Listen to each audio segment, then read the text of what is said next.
Bonjour à toi et bienvenue dans cette nouvelle vidéo. Le sujet de cette vidéo, ce sont tout simplement les trendlines, les lignes de tendance. Donc, qu'est-ce qu'une trendline?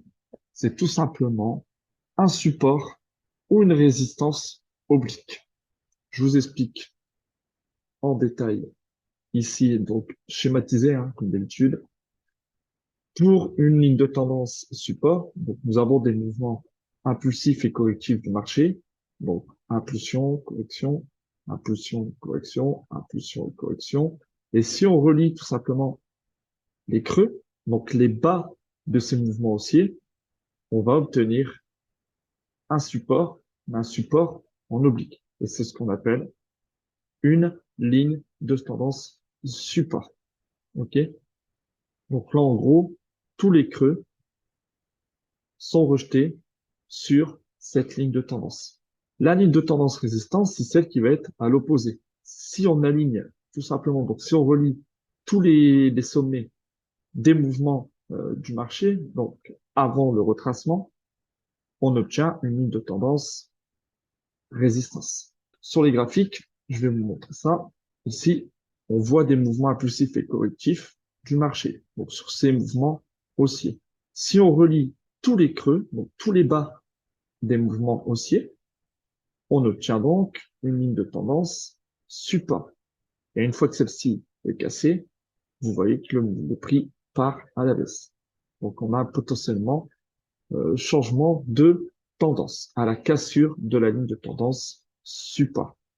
Ensuite, pour ce qui est de la ligne de tendance résistance, sur des mouvements baissiers, si on relie tous les sommets, donc ici, si on relie tous les sommets, donc une, 2, 3, 4 touches, à la cassure de celui-ci, le prix prend des mouvements haussiers. Donc, on a potentiellement un changement de tendance à la cassure de la ligne des tendances. Donc, cet exemple-là, c'est une ligne de tendance support. Et cet exemple de ligne de tendance résistance, c'est celle-ci. Il y en a plein d'autres sur les marchés. Regardez celle-ci, support. Donc, à chaque fois, on tape tous les bas du mouvement haussier du marché. Si on les relie entre eux, donc du coup, ça nous crée une ligne de tendance support. Et à la cassure de celui-ci, le mouvement du marché part à la baisse. Voilà, si on relie ce haut-là et ce haut-là de ce mouvement baissier, à la cassure de la ligne de tendance résistance, cette fois-ci, le prix part à la hausse.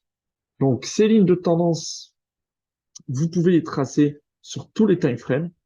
Plus la ligne de tendance est touchée et plus à la cassure, le mouvement du marché sera très fort. Donc, on a encore un exemple ici. Une, deux, trois en tant que support. Donc, ligne de tendance support. À la cassure de celui-ci, le marché part à la baisse. OK. Encore ici. Ah, une, deux, troisième, on casse, on part à la baisse, etc., etc.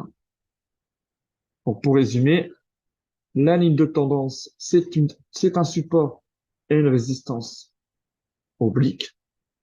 Plus celle-ci est touchée et plus à la cassure, le mouvement sera très fort. Et n'oublions pas que la ligne de tendance support se trace sur les creux des mouvements haussiers et la ligne de tendance résistance se trace sur les hauts des mouvements baissiers. À bientôt pour une nouvelle vidéo.